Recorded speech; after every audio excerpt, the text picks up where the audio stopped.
நம்முடைய தியானத்திற்காக ஆதியாகமத்தின் புஸ்தகம் 49வது அதிகாரத்தில் 28வது வசனத்தை நாம் ஒருவர் வாசிக்கலாம். இவர்கள் எல்லாரும் இஸ்ரவேலின் 12 கோத்திரத்தார். அவர்களுடைய தகப்பன் அவர்களை ஆசீர்வதிக்கையில் அவர்களுக்கு சொன்னது இதுதான்: அவன் அவனுக்குரிய ஆசீர்வாதம் சொல்லி அவன் அவனை ஆசீர்வதித்தான். ஆதியாகமம் 49வது அதிகாரத்தில் யாக்கோபு என்று சொல்லக்கூடிய தேவ மனிதன் தன்னுடைய வாழ்க்கையின் கடைசி தருணத்தில் தன்னுடைய பிள்ளைகள் எல்லாரையும் தன்னுடைய சமூகத்திலே அழைக்கிறார். அழைத்து ஒவ்வொருவரையும் அவர் ஆசீர்வதிக்கிறதைத்தான் இந்த அதிகாரத்தில் 1ஆம் வசனத்திலிருந்து 28 வசனங்கள் வரைக்கும் நாம் வாசிக்க முடிகிறது. ஒவ்வொரு பிள்ளைகளுக்கும் ஒவ்வொரு ஆசீர்வாதத்தை கூறி அவர் ஆசீர்வதிக்கிறார். ஆசீர்வதிக்கும் பொழுது கடைசியில் இந்த வசனம் என்ன சொல்கிறது? அவர்களுடைய தகப்பன் அவர்களை ஆசீர்வதிக்கையில் அவர்களுக்கு சொன்னது இதுதான். அப்படின்னா இதுவரைக்கும் சொன்னதுதான் சொல்லிட்டு அவன் அவனுக்குரிய ஆசீர்வாதம் சொல்லி அவர்களை ஆசீர்வதித்தான். நம்முடைய ஆண்டவரும் நம்ம எல்லாரையும் ஆசீர்வதிக்க விரும்புகிறார். யாருக்கெல்லாம் ஆசீர்வாதம் வேணும் வேண்டான்னு யாருமே சொல்ல மாட்டோம். ஏன்னா எல்லாருக்குமே என்ன தேவை இருக்கு? ஆசீர்வாதம் இருக்கு. எத்தனையோ ஆசீர்வாதம் அவருக்கு நம்ம தந்திருந்தாலும் நமக்கு இன்னும் சில காரியத்தில் குறைவு இருக்கிறது, ஆசீர்வாத தேவை இருக்கிறது. எல்லா ஆசீர்வாதத்தையும் ஆண்டவர் நிச்சயம் நமக்கு தருவார். ஆண்டவர் ஆசீர்வதிக்கிற தேவன். இப்படி இந்த யாக்கோபு இந்த பிள்ளைகளை ஆசீர்வதிக்கும் போது எல்லாரையும் ஒன்று போல ஆசீர்வதிக்கல. அதான் முக்கியமான காரியம். 12 பிள்ளைகளும் அவருடைய பிள்ளைகள் தானே. 12 பிள்ளைகளையும் மொத்தமா வச்சு எல்லாரும் ஆசீர்வாதமா இருங்க அப்படின்னு அவர் சொல்லல. ஒவ்வொரு பிள்ளைகளையும் தனித்தனியா அழைச்சி ஒவ்வொருவருக்கும் ஒவ்வொரு விதமான ஆசீர்வாதத்தை அவர் கொடுக்கிறார். அதனால்தான் அந்த வசனம் சொல்கிறது, அவன் அவனுக்குரிய ஆசீர்வாதம் சொல்லி அவர்களை ஆசீர்வதித்தான். அப்போ நம்முடைய ஆண்டவர் எல்லாரையும் ஆசீர்வதிக்கிறதா, ஆனா எல்லாருக்கும் தனித்தனியா ஒவ்வொருவருக்கும் ஒவ்வொரு விதமான ஆசீர்வாதம் வச்சிருக்கிறார். ஆமென். ஒவ்வொருவருக்கும் ஒவ்வொரு விதமான ஆசீர்வாதத்தை ஆண்டவர் வைத்திருக்கிறார். எல்லாரும் ஆண்டவருடைய பிள்ளைகள் தான், ஆனா எல்லாருக்கும் வித்தியாசமான ஆசீர்வாதத்தை ஆண்டவர் வச்சிருக்கிறார். ஆமாவா? நம்புறீங்களா? நம் தேவன் எல்லா பட்சபாதம் இல்லாதவர் தானே, பட்சபாதம் இல்லாதவர். அப்ப எல்லாருக்கும் ஒரே ஆசீர்வாதத்தை ஆண்டவர் கொடுக்கலாம்ல, ஏன் அப்படி அவர் கொடுக்கறது இல்லை? இதை பத்தி தான் நம்ம இன்னைக்கு ஆராய போறோம். ஒரு அல்லேலூயா சொல்லுங்களேன். அவன் அவனுக்குரிய ஆசீர்வாதம். அப்படி ஏன் இந்த யாக்கோபு அவருடைய பிள்ளைகளை ஆசீர்வதிக்க வேண்டும்? இதன் பின்னணியிலே தான் நாம் சில காரியங்களை பார்க்கிறோம். சிலர் கேட்டிருக்கிறார்கள், என்னை ஊழியத்தின் பாதையில ஆண்டவர் எல்லாரையும் தானே படைச்சாரு, எல்லா மனுஷரும் ஆண்டவருடைய பிள்ளைகள் தானே, ஏன் ஒருத்தன் ஏழையா இருக்கான், ஒருத்தன் பணக்காரனா இருக்கான், ஒருத்தன் மீடியமா இருக்கிறான், ஒன்று ரொம்ப லோவில் இருக்கிறான், ஒருத்தன் ரொம்ப டாப்ல இருக்கான், கடவுள் ஐயா இப்படி பண்றாரு அப்படின்னு கேட்டார். ஒரு நல்ல கேள்விதான். உங்களுக்கு அந்த மாதிரி கேள்வி வந்திருக்குதா? எல்லாரும் ஆண்டவரால படைக்கப்பட்ட மனுஷன்தான், ஆனா ஏன் ஒருத்தன் காலமெல்லாம் கஷ்டத்திலே இருக்கிறான், இன்னொருத்தன் ரொம்ப டாப்ல இருக்கான், அப்ப எதுக்கு கடவுள் ஏன் இப்படி பண்ணணும் அப்படின்னு கேட்டார். இங்கேதான் நமக்கு சத்தியத்தை குறித்த ஒரு தெளிவு தேவைப்படுகிறதா இருக்கிறது. ஆண்டவர் இந்த உலகத்துல மனுஷனை படைத்த போது ஆதாம படைச்சாரு, 2வது ஏவாளை படைச்சாரு. 2 பேரும் படைத்த போது ஆதியாகமம் 1ஆம் அதிகாரத்துல 27ல இருந்து நீங்க வாசித்து பார்த்தீங்கன்னா 2 பேரையும் ஆண்டவர் ஆசீர்வதிக்கிறார். கணவன் மனைவி 2 பேரையும் ஆண்டவர் ஆசீர்வதிக்கிறார். என்ன சொல்றாரு? நீங்கள் பலுகி பெருகி பூமியை நிரப்பி அதை கீழ்ப்படுத்தி அதை ஆண்டு கொள்ளுங்கள். அப்படி அவர்களை ஆசீர்வதிக்கும் போது அவங்க 2 பேருக்கு ஏதாவது குறை இருந்ததா? இந்த உலகத்திலேயாவது அப்பொழுது ஏதாவது குறை இருந்ததா? இல்லை. பரிபூரணமான ஆசீர்வாதத்தோடு மனுஷனுக்கு எந்த குறை இல்லாம, வியாதி இல்லாம, சாபம் இல்லாம, துன்பம் இல்லாம, வேதனை இல்லாம மனிதனை கடவுள் படைத்த போது பரிபூரணமான ஆசீர்வாதத்தோடு தான் படைத்தார். ஒரு ஆமீன் சொல்லுங்க. அப்ப அங்கே தேவன் பட்சபாதம் காட்டினாரா? இல்லை. மனுஷனுக்கு ஏதாவது குறை வச்சிருந்தாரா? இல்ல. அப்ப எங்க ஆசீர்வாத இழப்பு வந்தது, எங்கே குறைவு வந்தது என்று சொன்னால், அந்த மனிதன் ஆண்டவருடைய கட்டளைக்கு கீழ்ப்படியாமல் பாவமும் மீறுதலும் செய்த போது அங்க பிரச்சனையே வருது. அப்ப கடவுள் எல்லா மனுஷனையும் ஆசீர்வதிக்க விரும்புகிறார். ஆனா எல்லா மனுஷனும் ஆண்டவருக்கு கீழ்ப்படுகிறது பிறகு எப்படி ஆசீர்வதிப்பாரு? புரியுதா உங்களுக்கு? எல்லா மனுஷனையும் தேவன் தான் படைத்தார், எல்லாரையும் அவர் நேசிக்கிறார். ஆனா எல்லா மனிதனும் ஆண்டவருடைய சொல்லுக்கு கீழ்ப்படுகிறது இல்லை. அவன் இஷ்டம் போல வாழ நினைக்கிறான், தான் நினைச்செல்லாம் அடையணும்னு நினைக்கிறான், மற்றவர்களை நேசிப்பதில்லை. ஆகவே வாழ்க்கையில இந்த மாதிரி எப்பொழுது தேவனுக்கு கீழ்ப்படியாம மனுஷன் போனானோ அப்போதான் மனுஷனுக்கு ஆசீர்வாதம் பறி போனது. ஆதியாகமம் 1 ஆசீர்வதித்த தேவன் அதே ஆதியாகமம் 3 வந்தா 16, 17 வசனங்களிலே வருத்தம், வேதனை, சாபம் இனி உனக்கு உண்டாகுங்கிற வார்த்தையை கடவுளே சொல்லுகிறார். எது நிமித்தமாய்? அவனுடைய பாவத்தின் நிமித்தமாய்.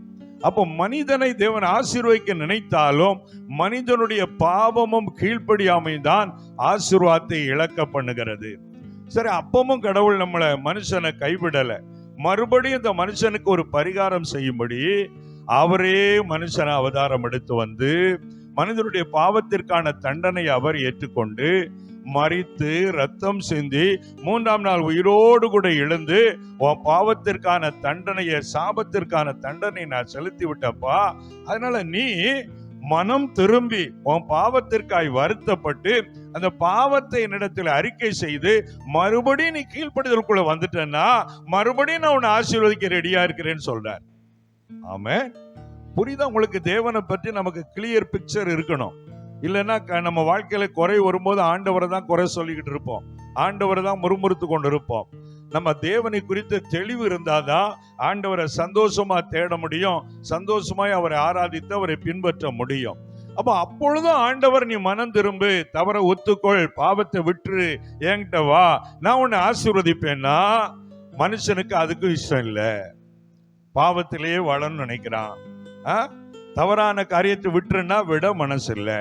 ஆனா என்ன சொல்றா? கடவுள் என்ன மட்டும் ஆசீர்வாதமா வைக்கல, என்ன மட்டும் கடவுள் இப்படியே வச்சிருக்காரு. அப்பவும் கடவுளை குறை சொல்றானே தவிர தவறை உணர்ந்து ஒத்துக்கொண்டு மனம் திரும்புவதில்லை. அதனால்தான் இன்னைக்கு அநேகர் ஆசீர்வாதத்தை பெற்றுக்கொள்ள முடியாமல் காணப்படுகிறார்கள். அப்போ தேவன் பட்சபாதம் உள்ளவர் அல்லதான், எல்லாரையும் நேசிக்கிறவர் தான், மனிதனுக்காய் உயிரையே கொடுத்தவர் தான். ஆனால் மனிதனுடைய மன கடினமும் மனிதனுடைய செய்கைகளும் தான் ஆசீர்வாதத்தை தடுத்து கொண்டிருக்கிறது. ஒரு ஆமைன்னு சொல்லுங்களேன். அப்போ உங்க வாழ்க்கையை நீங்க ஆராய்ந்து பாருங்க. நீங்க ஆண்டவரோடு கூட ஒரு சரியான ஐக்கியத்துல இருக்கிறீங்களா? உங்க தவறுகளை உணர்ந்து மனம் திரும்பி ஆண்டவருக்கு பிடிக்காத காரியத்தில் விட்டுறணும், நம்ம ஆண்டவரை நல்லா ஃபாலோ பண்ணணும், அந்த எண்ணம் உங்களுக்குள்ள இருக்கிறதா என்பதை யோசித்து பாருங்கள். ஆசீர்வாதம் என்றால் என்ன என்று அடுத்த ஒரு டாபிக் இருக்கிறது. இப்ப கடவுள் ஆசீர்வதிக்கிறான்னா பணம் மட்டுமே உலகத்துல பெருசா தெரிகிறது. பணம் இல்லைன்னா ஆசீர்வாதம் இல்லைன்னு நினைக்கிறோம். அப்படி கிடையாது. எத்தனையோ கோடீஸ்வரர்கள் உலகத்திலே தற்கொலை பண்ணி மறிக்கிறாங்க. ஏன்? பணம் தான் இருக்குதுல்ல, பேர் இருக்குல்ல, போல இருக்கு. ஏன் சாகணும்? பணமெல்லாம் இருந்தோம், அவங்க மனசுல நிம்மதி இல்லை, அதனாலதான் அவங்க மறித்து போறாங்க. அப்ப நமக்கு அதுல இருந்து என்ன தெரியுது? பணமும் செல்வமும் மாத்திரம் ஒரு மனுஷனுக்கு நிம்மதியை கொடுக்க முடியாது. அப்ப நமக்கு ஆசீர்வாதத்துல பெரிய ஆசீர்வாதம் என்ன? நிம்மதி என்று சொல்லக்கூடிய தேவ சமாதானம். அல்லேலூயா. நீங்க நிம்மதியா வாழணும், அதான் ஆண்டவர் விரும்புறார். அதான் சங்கீதம் 4, 7, 8 வசனங்களை ஒருத்தர் வாசிங்களேன். அவர்களுக்கு தானியமும் திராட்சரசமும் பெருகி இருக்கிற காலத்தின் சந்தோஷத்தை பார்க்கிலும் அதிக சந்தோஷத்தை என் இருதயத்தில் தந்தீர். சமாதானத்தோட படுத்துக்கொண்டு தூங்குவேன். கர்த்தாவே நீர் ஒருவரே என்னை சுகமாய் தங்க சுகமா வாழ வைக்கிறீரப்பா சொல்ல. சொல்லுங்களேன். அவர்களுக்குன்னா உலகத்தாருக்கு தானியம், திராட்சரசம், சொத்து, ஆசி எல்லாம் பெருகி இருக்குது. அதனால அவங்க மகிழ்ச்சியா இருக்குது போல நினைக்கிறாங்க. ஆனா எனக்கு இதெல்லாம் இல்லாட்டாலும் அதிகமான ஒரு மகிழ்ச்சியை என் இருதயத்துல தந்திருக்கிறீரப்பா. நான் சமாதானமா சாப்பிட்டு நிம்மதியா படுத்து உறங்கி எழும்பி உமக்காக வாழ்றேனே, இந்த வாழ்க்கையை தந்திருப்பதற்காய் நன்றி என்ற விதத்துல இந்த சங்கீதத்தை தாவீது பக்தன் எழுதுகிறார். ஒரு ஆமென் சொல்லுங்களேன். நீங்க நிம்மதியா சாப்பிட்டு நிம்மதியா தூங்குறீங்களா? நல்ல தூக்கம் வருதா? நிம்மதியா தூங்க முடியுதா? மனசுல சமாதானம் இருக்கிறதா? தேவனுடைய பெரிய ஆசீர்வாதம் இந்த மன தேவனுடைய சமாதானம் தான். ஒரு ஆமென் சொல்லுங்களேன். அப்போ சொத்து ஆசி அதெல்லாம் ரெண்டாவது, முதல்ல மனசுல நிம்மதியா வாழணும். ஏசப்பாட்ட நம்ம வர்றது எதுக்காகத்தான்? இந்த நிம்மதியை தேடித்தான். ஒரு அல்லேலூயா சொல்லுங்களேன். உலகத்துல சாத்தானிடத்திலையும் உலக ஆசீர்வாதம் இருக்கிறது, பிசாசின் இடத்திலும் என்ன இருக்கிறது? உலக ஆசீர்வாதம் இருக்கிறது. சாத்தானால உலகத்துல சொத்தை கொடுக்க முடியும், ஆசையை கொடுக்க முடியும். ஆனால் அவனால நிம்மதி என்ன செய்ய முடியாது? கொடுக்க முடியாது. அங்கதான் நமக்கு சீக்கிரட் இருக்குது. சிலர் இது தெரியாம, நீ இவ்வளவு நாளா சபைக்கு போறிய, கஷ்டத்திலேயே தானே இருக்கிற அப்படின்னு ஒருவேளை சிலர் கேட்பாங்க. நான் கஷ்டத்துல இருந்தாலும் கொஞ்சமா இருந்தாலும் நிம்மதியா இருக்கிறேன்னு சொல்றோம் பாருங்க, அதுதான் ஆசீர்வாதம். அல்லேலூயா சொல்லுங்க. ஆகவே நம்முடைய வாழ்விலே கர்த்தர் நமக்கு நிம்மதியையும் மகிழ்ச்சியையும் சமாதானத்தை தந்து ஆசீர்வாதமாய் வாழ வைக்கிறார்.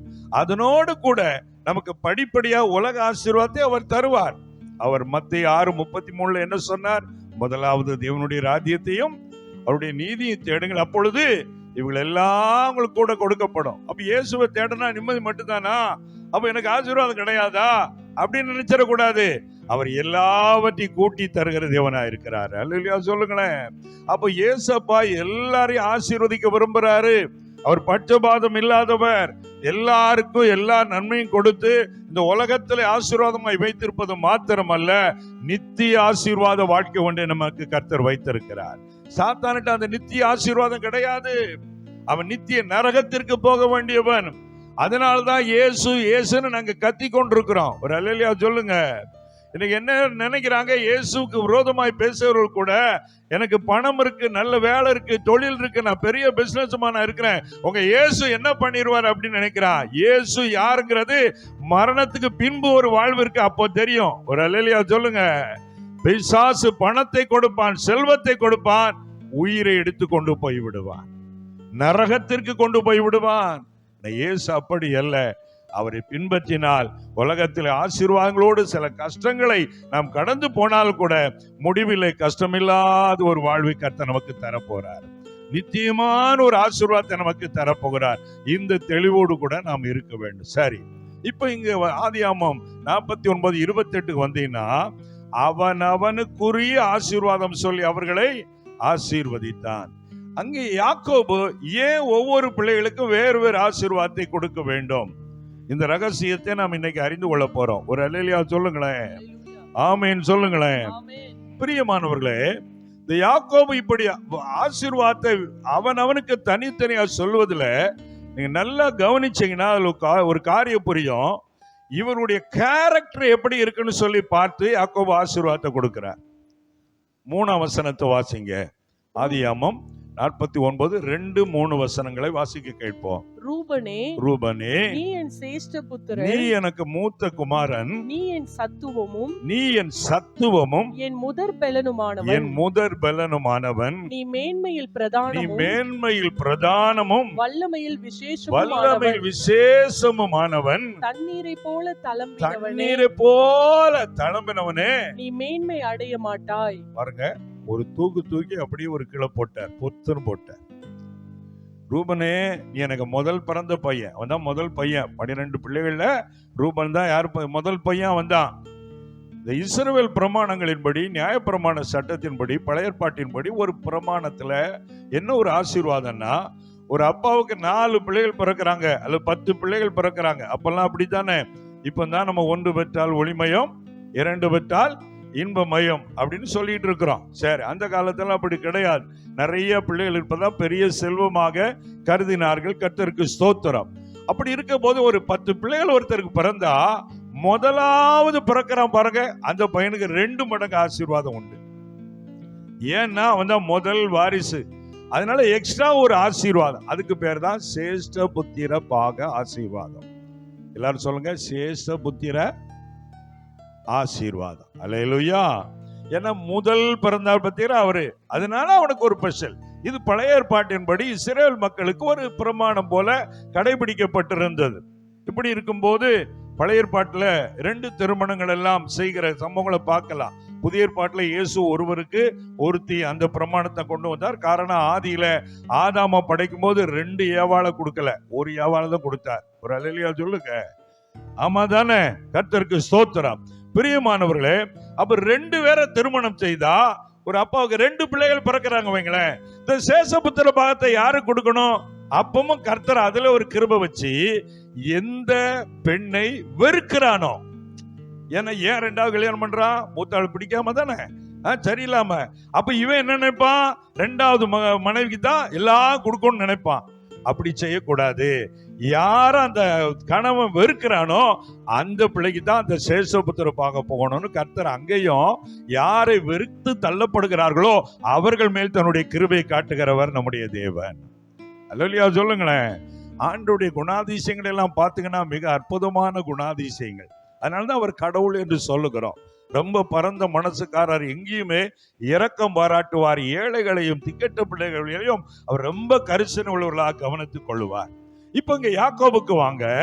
அப்படி முதலாவது பிறந்த மகன் ரூபன், அவனுக்கு 2 பங்கு ஆசீர்வாதம் வரணும். அதனால நீ விசேஷமானவனப்பா, நீ சத்துவமானவன், நீ மேன்மையில் பிரதானமானவன் இருக்க வேண்டியவன் சொல்லிட்டு 3வது வசனத்துல தண்ணீரை போல தளம்பினவனே நீ என்ன அடைய மாட்ட? மேன்மை அடைய மாட்ட. மேன்மை அடைய மாட்ட. தண்ணீரை போல தளம்புறதுன்னா என்ன அர்த்தம்? ஒரு ஸ்டெடி இல்லாத வாழ்க்கை, ஒரு உறுதி இல்லாத வாழ்க்கை, அங்க பாதி இங்க பாதியா இருக்கிற வாழ்க்கை, வாழ்க்கையில ஒரு ஸ்ட்ராங்காய் அந்த நேர்மையாய் வாழணுங்கிற கொள்கை இல்லாம என்னென்ன கிடைச்சாலும் அனுபவிச்சுக்கிற மாதிரி ஒரு தவறான வாழ்க்கை. அதுக்கு தான் அப்படி சொல்றார், தண்ணீரை போல தளம்பினவனே நீ என்ன அடைய மாட்ட? மேன்மை அடைய மாட்ட. யாக்கோபு வாயால தான் சொல்றார். அவருக்கு மூத்த பையனை பார்த்து சொல்றார். அப்ப இது நியாயமா?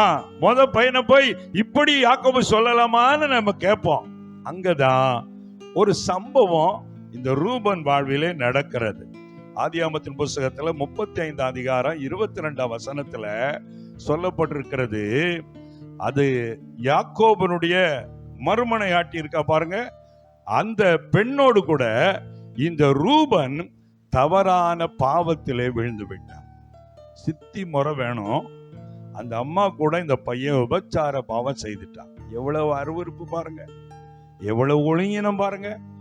இத வச்சுதான் யாக்கோபு, நான் உன்னை சேஷபுத்திர பாகமா கொடுத்து மேன்மையானவனா வைக்கணும்னு பார்த்தேனப்பா, இப்படி சீர்கெட்ட காரியத்தை செய்துட்டு மோசம் போயிட்டியே, நீ மேன்மையா இருக்க மாட்டப்பான்னு சொல்ற.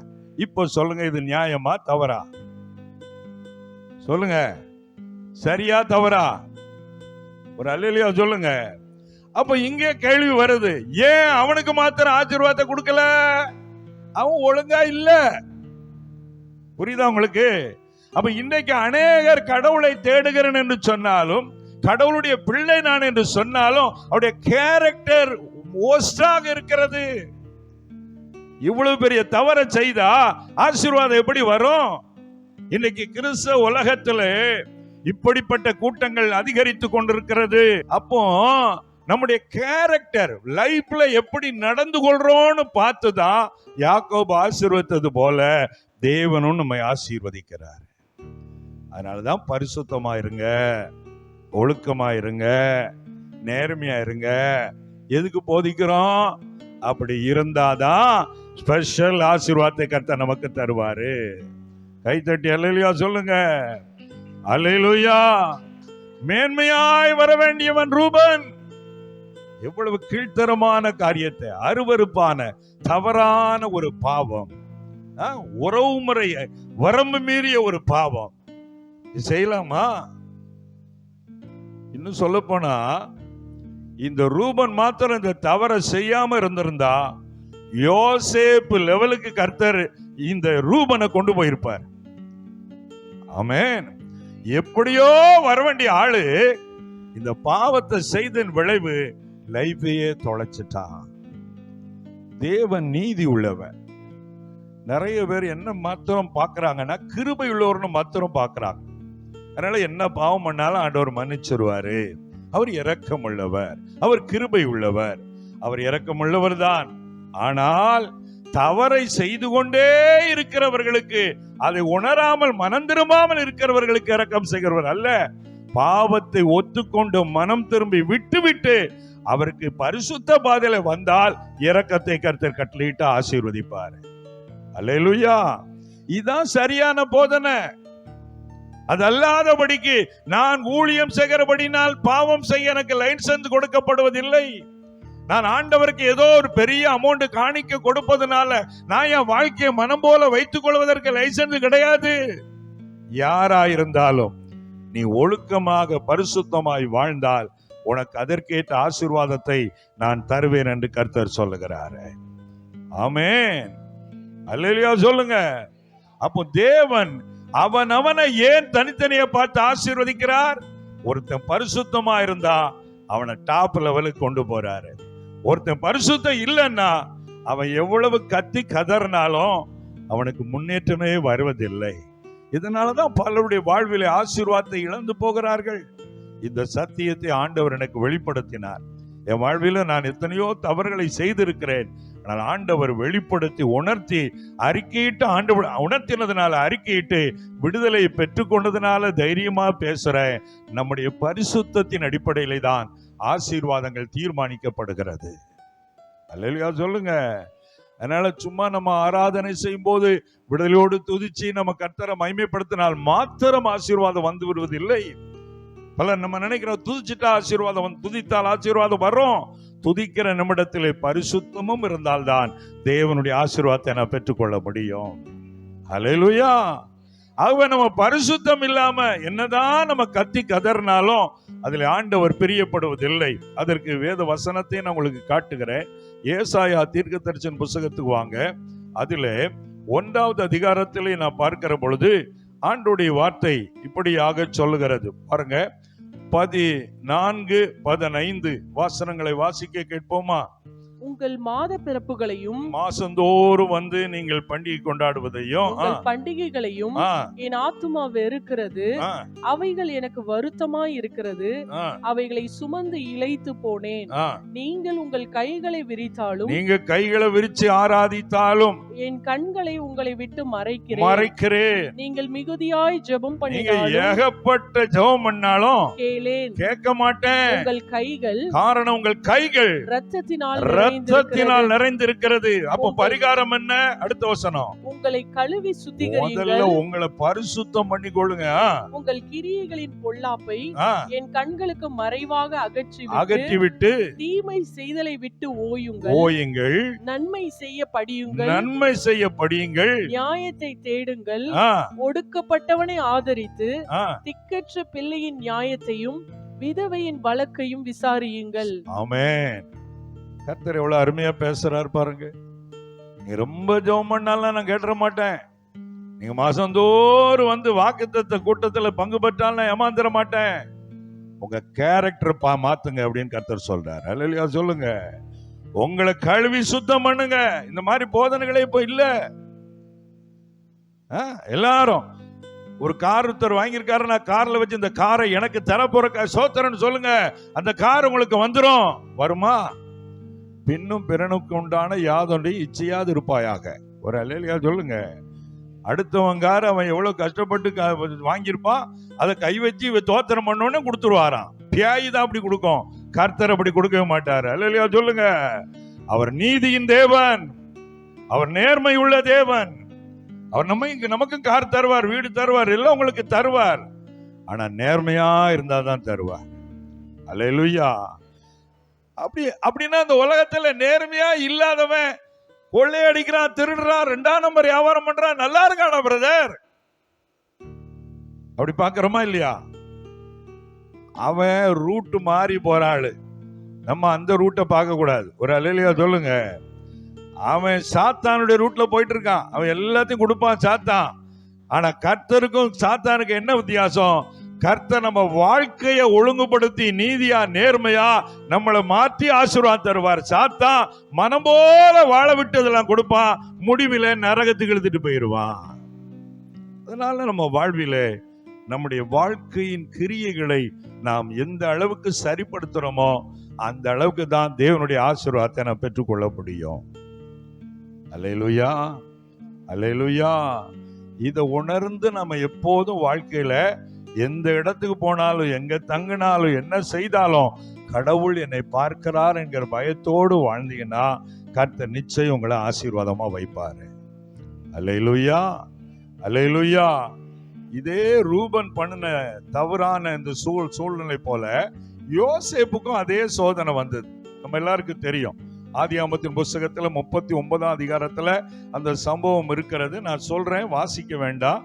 அந்த சம்பவத்துல நீங்க பாத்தீங்கன்னா அறை வீடு, வீட்டுக்குள்ள யாரும் இல்ல, யோசேப்பு இருக்கிறாரு, அந்த வீட்டு முதலாளி அம்மா இருக்கிறாங்க. 2 பேர் தான், வேற யாருமே இல்ல.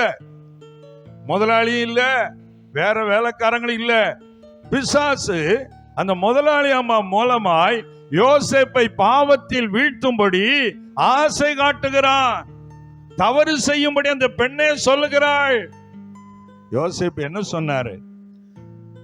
யோசேப்பு அந்த நேரத்து சூழ்நிலை யோசிச்சு பாத்தீங்கன்னா, அடுத்த நாட்டில இருந்து இங்க அடிமையா வந்து வேலை பார்க்கிறாரு. அண்ணன் தம்பில அவனை குழியில தூக்கி போட்டு கடைசியில வித்துட்டான். மனம் உடைஞ்சி இருக்கிற ஒரு மனுஷன், நான் நீதியா நடந்ததுனால அண்ணன் மாதிரிலாம் என்ன இப்படி பண்ணிட்டாங்களே, அம்மா அப்பா கிட்டத்துல இல்லையே, நான் தனிமையில இருக்கிறேன், எதுக்கு, வாலிப வயசு தானே, நம்ம அனுபவிச்சலாம் அப்படின்னு நினைக்கல. அவர்கள் துன்பப்படுத்தினாலும் என் கர்த்தர் நீதி உள்ளவர், அவருக்கு முன்பதாக நான் ஒரு நேர்மையான வாழ்க்கை வாழ்ந்து காட்டணும். அந்த எண்ணம் தான் யோசேப்பை பாவம் செய்யாதபடி காத்து நடத்தினது. அல்லேலூயா சொல்லுங்களேன். ஆனா சாத்தான் இவனை குறித்து பெரிய பிளான் இருக்கு.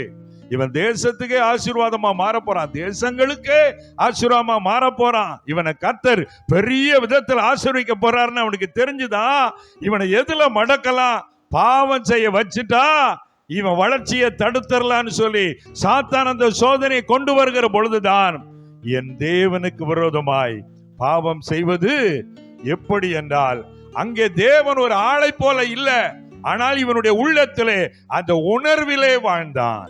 தேவன் இங்க இருக்கிறார், அவர் நம்மை பார்க்கிறார். நான் தப்பு பண்ணா அவருக்கு முன்பதாக அவரை நான் காயப்படுத்திடுவேன், ஆகவே நான் அதை செய்ய மாட்டேன் அப்படின்னு சொல்லி விலகி விலகி ஓடுகிறதை நான் பார்க்கிறேன்.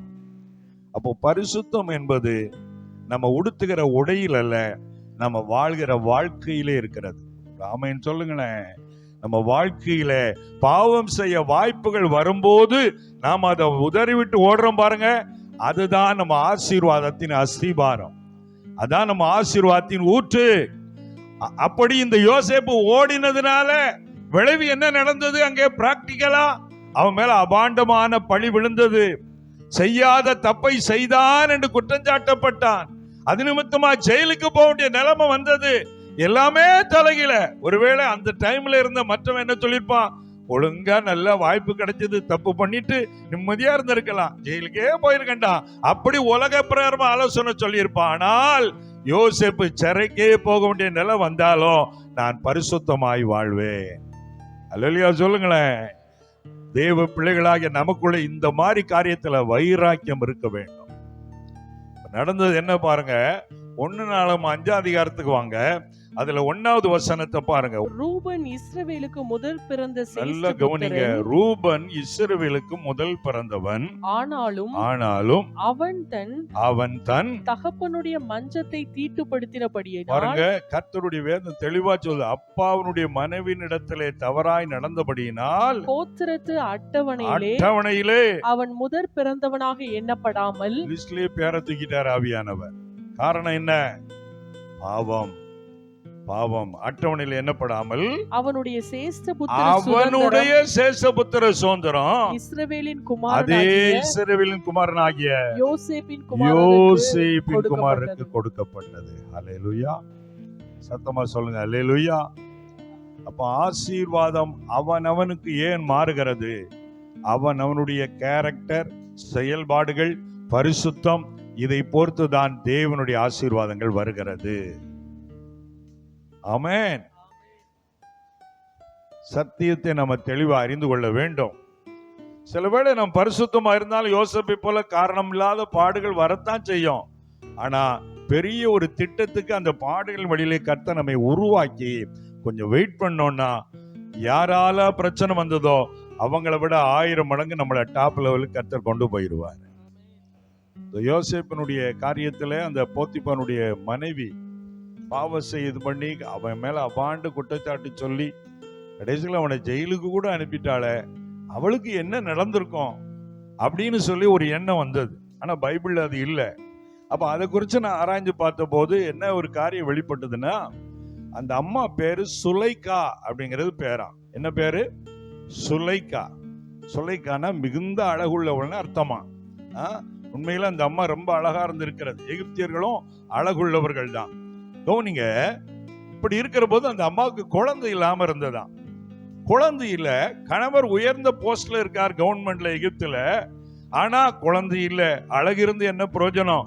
அதனால இந்த இந்த இஸ்ரவேல் மனுஷன், இந்த யோசேப்பு, அவனும் நல்ல அழகா இருக்கிறவன்.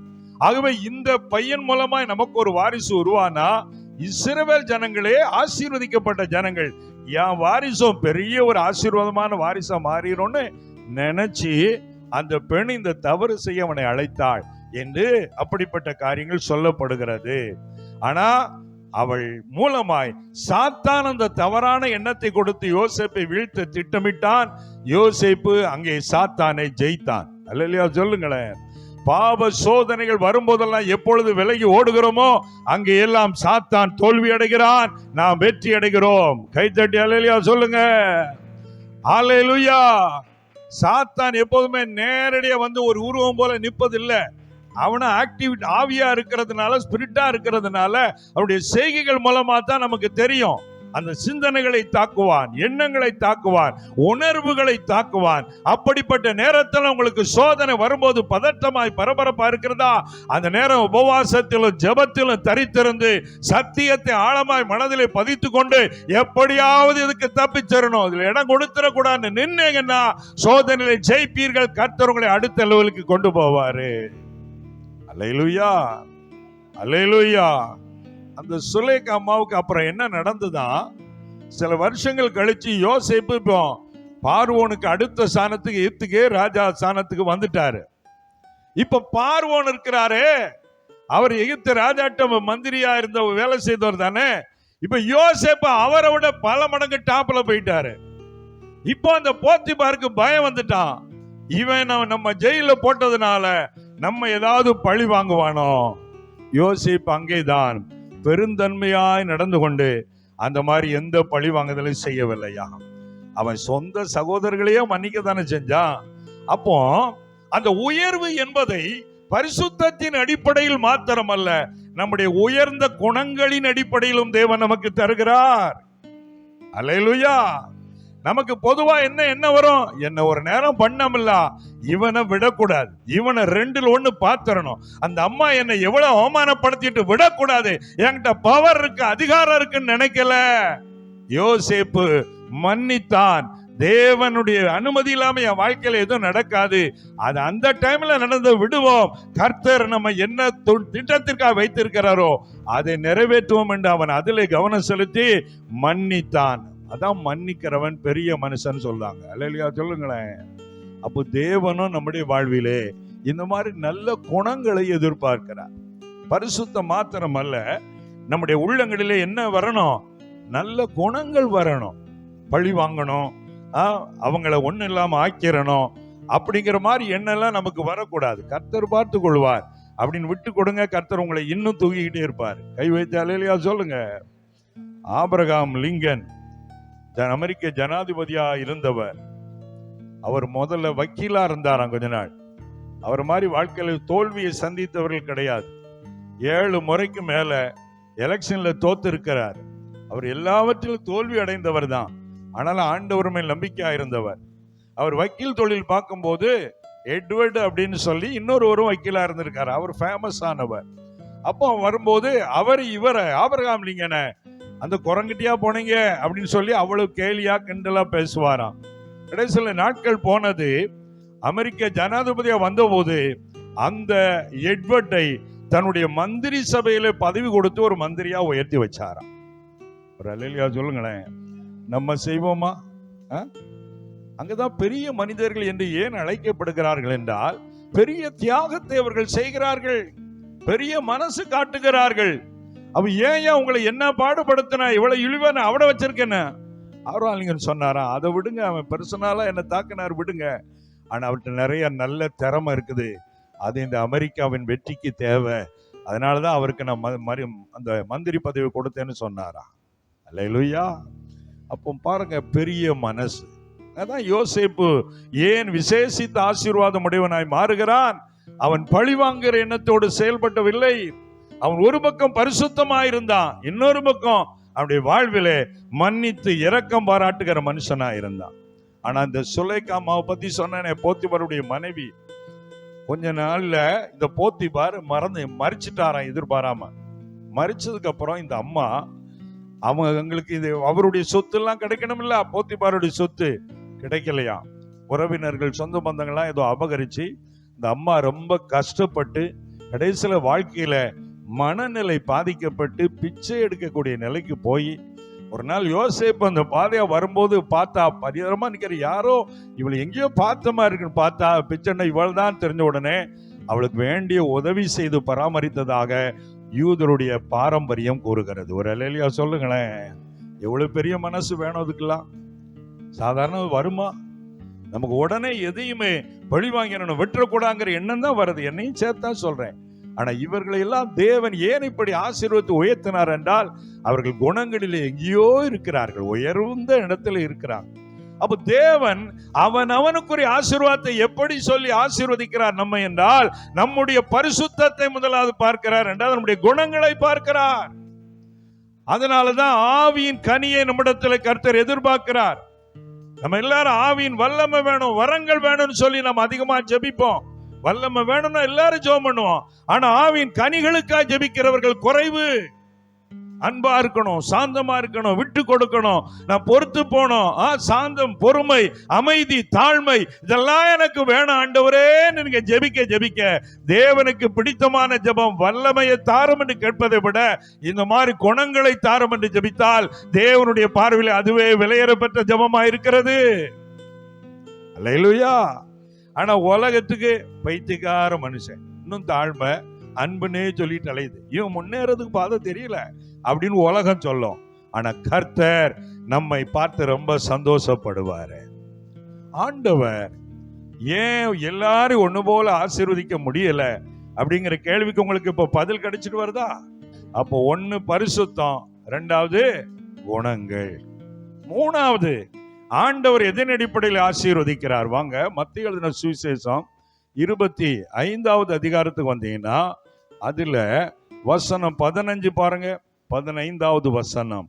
அவனுடைய திறமைக்கு தக்கதாக ஒருவனிடத்தில் 5 தாலந்தும் ஒருவனிடத்தில் 2 தாலந்தும் ஒருவனிடத்தில் 1 தாலந்துமாக கொடுத்து உடனே பிரயாணப்பட்டு போனான். ஆண்டவர் பாருங்க, எஜமான் ஒவ்வொருத்தரையும் கூப்பிடுறாரு, வேலைக்காரங்களை கூப்பிட்டு தாலந்துகளை கொடுக்கிறார், ஆசீர்வாதத்தை கொடுக்கிறார். அப்படி வைத்துக் கொள்ளுங்க. எல்லாருக்கும் ஒண்ணு போல 2 அப்படி கொடுத்தாரா? இல்ல. ஒருத்தன்ட்ட 1 கொடுக்கிறாரு, ஒருத்தன்ட்ட 2 கொடுக்கிறாரு, ஒருத்தன்ட்ட 5 கொடுக்கிறாரு. அவனுடைய திறமைக்கு தக்கதான இருக்கு.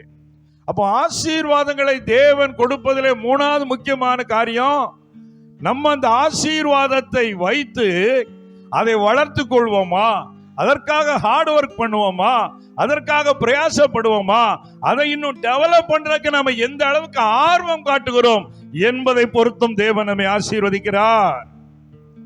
அல்லேலூயா. 1 தாலந்து வாங்கினவன் அவனுக்கு 2, இவனுக்கு 5, எனக்கு 1 தானே, 1 நான் வச்சிருவேன் சொல்லி அவன் அதை புதைத்து வைத்து விட்டான். மற்ற 2 தாலந்து வாங்கினவன் 2 என்ன நம்பி தந்திருக்கிறாரு, இதை 4 ஆக்கி காட்டணும், கடுமையா உழைச்சான். 5 வச்சிருக்கிறவன் என்ன நம்பி 5 தந்திருக்கிறாரு, 5 10 ஆக்கி காட்டணும். உழைப்பு, நேர்மை, பிரயாசம், அந்த வாஞ்சை, அதையெல்லாம் பார்த்துதான் கர்த்தர் அவர்கள் 2 பேரையும் ஆசீர்வதித்து உயர்த்தினாரு. அல்லேலூயா. நம்ம சோம்பேறியா இருந்துகிட்டு ஜெபமே பண்ணாம வேலைக்கே போவாம ஒரே தோத்திரம் தோத்திரம் தோத்திரம் போட்டுக்கிட்டே இருந்தா ஆசீர்வாதம் வருமா? யோசிங்க. அப்ப அவருடைய உழைப்பை தேவன் பார்க்கிறார். அதனாலதான் சங்கீதம் 128 வாசிக்கிறோம், உன் கைகளின் பிரயாசத்தை நீ சாப்பிடுவாய், உனக்கு பாக்கியமும். சோம்பேறி தன் கையை களத்தில் வைத்து அதை வாய்க்கு கொண்டு போவதுக்கு வருத்தப்படுறானா? இப்ப எப்படி ஆசீர்வாதம் வரும்? நீ நிறைய பேர் சோம்பேறித்தனம், எப்போ பார்த்தாலும் ஏதாவது தேவையில்லாமல் நேரத்தை போக்கி கொண்டு வேலைக்கு போறதில்ல, உழைக்கிறதில்ல, சம்பாதிக்க எண்ணம் இல்ல. எப்படியோ நான் வாழ்க்கையில பெரிய ஆளா வந்துடும்னா நடக்காது. உழைக்கணும், வேலை செய்யணும், ஹார்ட் ஒர்க் பண்ணணும், தூக்கத்தை தொலைக்கணும், நேரத்தை கர்த்தருடைய காரியத்திலே மாத்திரமல்ல உலகத்திலையும் நம்ம சம்பாதித்து குடும்பத்தை கட்டி எழுப்பணும், எதிர்காலத்துக்கு சேமிக்கணும், ஆண்டவருடைய ஊழியத்துக்கு கொடுக்கணும். அதுக்காக நான் கடுமையா வேலை செய்யணும்னு நினைச்சு பிரயாசப்பட்டீங்கன்னா உங்களை கர்த்தர் உயர்த்தாம விடவே மாட்டாரு. அல்லேலூயா சொல்லுங்க. உங்களை ஆசீர்வதிக்காம விடவே மாட்டாரு. அல்லேலூயா. உங்களையும் உயர்த்துவார். அடுத்த முன்னேற பார்த்து எப்பவுமே நம்ம பொறாம வரக்கூடாது. நீங்க தானே அவங்கள ஆசீர்வதிருக்கிற ஆண்டவரே, நானும் உங்க பிள்ளை தானப்பா, என்னைய ஆசீர்வதிங்கப்பா. அப்ப நான் எங்க இன்னும் தவறி இருக்கிறேன், எனக்கு வெளிப்படுத்துங்க, நான் எதை சரி பண்ணணும் அப்படின்னா ஆண்டவர் ஒன்னொன்னா சொல்லி கொடுப்பாரு. அதை சரி பண்ண பாத்தீங்கன்னா கொஞ்ச நாள்ல உங்களையும் டாப்புக்கு கர்த்தர் கொண்டு வந்துருவாரு. அதை விட்டுட்டு பொறாமப்பட்டு எரிச்சல் பட்டு மனசுல துக்கத்தை வைத்து கொண்டிருந்தால் அது ஆண்டவருக்கு பிடிக்காது. அப்படிதான் மூத்த குமாரன் இருந்தான். இளைய குமாரன் போயிட்டு வந்த உடனே அப்பா எல்லாம் கொடுத்த உடனே நான் கூடவே இருக்கிறேன், எனக்கு தரல, அவனுக்கு கொடுத்துட்டேரே, அந்த முறுமுறுப்பு, கசப்பு. அப்ப நம்ம இருதயத்தில் உள்ள எல்லா காரியங்களை கர்த்தர் பார்க்கிறார். நம்ம எண்ணங்கள், நோக்கங்கள் எல்லாம் கர்த்தருக்கு தெரியும். அதனால எதை செய்தாலும் நம்ம ஆண்டவருக்காக செய்யணும், நல்ல மனசோட செய்யணும், கடுமையா பிரயாசப்படணும், சோம்பேறியா இருக்க கூடாது, நல்லா உழைக்கணும். அப்ப கர்த்தர் நமக்கு எந்த குறையில்லாமல் நம்ம நிச்சயமாய் ஆசீர்வதிப்பார். அல்லேலூயா. அவர் பட்சபாதம் இல்லாத தேவன். சத்தமா ஆமென் சொல்லுங்க. அவர் எல்லாரையும் ஆசீர்வதிக்க விரும்புறாரு. இன்னொன்னு தெரியுமா, உலக பிரகாரமான ஒரு தகப்பனிடத்துல ஒரு காரியம் இருந்ததுன்னா அது அவங்களுக்கு கொடுத்துட்டேன், உனக்கு இல்ல வேற ஏதாவது பார்ப்பேன்னு சொல்லுவான். நம்ம ஆண்டவர் அப்படி கிடையாது. அவர்கிட்ட நிறைய ஆசீர்வாதம் இருக்கு. 140 கோடி மக்கள் இந்தியாவில் இருந்தாலும், உலகமெல்லாம் 800 கோடி மக்கள் இருந்தாலும், 800 கோடி மக்களும் ஆண்டவரிடம் வந்தால் அத்தனை பேரை ஆசீர்வதிக்க அவருக்கு வல்லமை இருக்கிறது. அல்லேலூயா. அப்பா அவனுக்கு கொடுத்துட்டாப்பா உனக்கு இல்லப்பான்னு சொல்ல முடியாது. அவர் சொல்லுகிற தேவன் அல்ல. அவர் இல்லாட்டாலும் உன்னை உருவாக்கியாத உங்களுக்கு தருவாரு. அப்ப நாம தேவனை பிரியப்படுத்தி வாழும் போதுதான் ஆசீர்வாதத்தை நான் பெற்றுக்கொள்ள முடிகிறது. இன்னும் ஒரே ஒரு வசனத்தை நம்ம வாசிக்கலாம். 1 கொரிந்தியர் 7 அதிகாரம் 17 வசனத்தை வாசிங்க. 1 கொரிந்தியர் 7:17. தேவன் அவனவனுக்கு பகிர்ந்தது எப்படியோ, அவனவனுக்கு தேவன் பகிர்ந்தது எப்படியோ, கர்த்தர் அவனவனை அழைத்தது எப்படியோ, கர்த்தர் அவனவனை அழைத்தது எப்படியோ அப்படியே அவனவன் நடக்க கடவன். எல்லா சபைகளிலேயும் இப்படியே திட்டம் பண்ணு. அப்ப ஆண்டவர் நம்ம ஆசீர்வதிக்கணும்னா, அவனவனுடைய ஆசீர்வாதம் வரணும்னா அவருக்கு ஒரு அழைப்பு வச்சிருக்கார் கர்த்தர். ஒரு அல்லேலூயா சொல்லுங்க. உன்னை எந்த அழைப்புல அழைச்சாரோ அதுல நின்னா உனக்கு ஆசீர்வாதம். இப்ப நான் சுவிசேஷகன், பாஸ்டர் அழைப்பு பெற்று சபையை நடத்துறாங்க. அப்ப நான் எந்த அழைப்புல நிக்கணும்? சுவிசேஷ அழைப்புல நான் நிக்கணும். பாஸ்டர் என்ன பில்டிங் போட்டாரு, சபை, அப்ப நானும் சென்னையில ஒரு பிராஞ்ச போட்டுடலாமா அப்படின்னு நினைச்ச ஆசீர்வாதம் வராது. ஏன்னா அது என் அழைப்பு இல்ல. நிறைய ஊழியக்காரங்க இந்த மிஸ்டேக் தான் பண்றாங்க. அதனாலதான் ஆசீர்வாதம் இல்ல, ட்ராக் மாறி போய் நின்று கொண்டிருக்கிறாங்க. அதனால ஆசீர்வாதத்தை இழந்து விடுகிறார்கள். எனக்கன்பான கர்த்தருடைய பிள்ளைகளே, நம்முடைய வாழ்க்கையிலே நம்மை கர்த்தர் எப்படி அழைத்தாரோ அப்படி நாம் அந்த அழைப்பிலே நின்றால் கர்த்தர் நம்மை ஆசீர்வதிப்பார். கை வைத்து அல்லேலூயா சொல்லுங்க. ஆமென். ஒரு வேடிக்கையான சம்பவத்தை ஒரு ஊழியக்காரனை சொன்னார். என்ன சொன்னாருன்னா, ஒரு உடன் ஊழியரை ஒரு ஊழியத்துக்காக ஒன்ன கூட்டிட்டு போயிருக்கார். இப்ப தூத்துக்குடியில இருந்து சென்னைக்கு ஊழியத்து போறாருன்னு வைங்க. அங்க இருந்து இங்க வர்றாரு. பஸ் ஏறி வரும்போது ஒரு இடத்துல இடையில சாப்பிட நிப்பாட்டுவாங்க பாத்தீங்களா? நிப்பாட்டும் போது சாப்பிட போயிட்டு வந்தா கூட வந்து உடன் ஊழியக்காரன் ஆளை காணல. ஆளை காண என்னடா சாப்பிட்டு ஒன்னா இருந்தா எங்க போயிட்டான்னு தேடுனா கடைசியில் ஒவ்வொரு பஸ்ஸா பார்த்தா இன்னொரு பஸ்ல போய் ஏறி உட்கார்ந்திருக்கான் அவன். அது கோயம்புத்தூருக்கு போற பஸ். ஏன் என்னப்பா இந்த பஸ்ல வந்து ஏறி உட்கார்ந்திருக்கா? ஏன்னா இது புது பஸ்ஸா இருக்குனே, ஏசி பஸ்ஸா இருக்குனே, நல்ல பஸ்ஸா இருக்குனே, அதனால இதுல போக முடியுங்காரு. ஒரு அல்லேலூயா சொல்லுங்களேன். போக முடியுமா? போக வேண்டிய ரூட் எங்க? சென்னைக்கு. அவன் எந்த பஸ்ல ஏறி இருக்கான்? கோயம்புத்தூர் பஸ்ல. பஸ் புதுசுதான், ரூட் வேறையா. ஆமென் சொல்லுங்க. நீ நிறைய ஊழியக்காரன் அப்படித்தான். நல்ல வசதியான ஊழியமா இருக்கு, நல்ல விளம்பரமா கிடைக்கு, நல்ல காணிக்க வருது. அப்ப அவரை மாதிரி நம்மளும் அந்த பஸ்ல போய் ஏறி உட்காருவா? யாரா உட்காராத. போக வேண்டிய எல்லைக்கு போக மாட்டா, ஆசீர்வாதம் வராது. அதனாலதான் இன்னைக்கு நிறைய பேர் ஊழியம் செய்தாலும் ஒரு ஆசீர்வாதம் இல்லை என்றால் அழைப்பிலே நிலை நிற்பதில்லை. யாரையோ பார்த்து உடனே அழைப்புக்கு வந்திருந்தாங்க, உடனே கர்த்தர் சொன்னார்னு வந்திருந்தாங்க. அவங்க சுய எண்ணம் அப்படி அவர்களை மாற்றி விடுகிறது. பிற கஷ்டப்பட்டு நொந்து நூலாகி பிற முறுமுறுத்து வாழ்க்கையை ஓட்டுற மக்கள் எல்லாம் இருக்கிறாங்க. அப்படி இருக்கக்கூடாது. அப்ப உங்களை எதற்காக அழைத்து இருக்கிறார்? அழைப்பில் நெல்லுங்கள், ஆசீர்வாதத்தை தருவார். அல்லேலூயா. எத்தனை காரியம் சொல்லி இருக்கிறோம்? 4 காரியம் நம்ம ஜெபிக்க போறோம். முதல்ல, கர்த்தர் எல்லாரையும் நேசிக்கிறாரு, அவர் பட்சபாதம் இல்லாதவர். ஆனா எதன் அடிப்படையில் நம்மை ஆசீர்வதிக்கிறார்? ஒன்று, நம்முடைய பரிசுத்தம். எல்லாரும் சொல்லுங்க, பரிசுத்தம். அல்லேலூயா. 2வது, நல்ல குணம். ஆமா, நற்குணம். ஆமென். 3வது, உழைப்பு, பிரயாசம், வாஞ்சை, அதை பொறுத்து ஆசீர்வதிக்கிறார். 4வது, அழைப்பு. எல்லாரும் ஜெபிக்கும்படி எழுந்து நிற்போமா? இந்த 4 காரியம் இருந்தா கர்த்தர் உங்களை அளவில்லாமல் ஆசீர்வதிப்பார். அல்லேலூயா.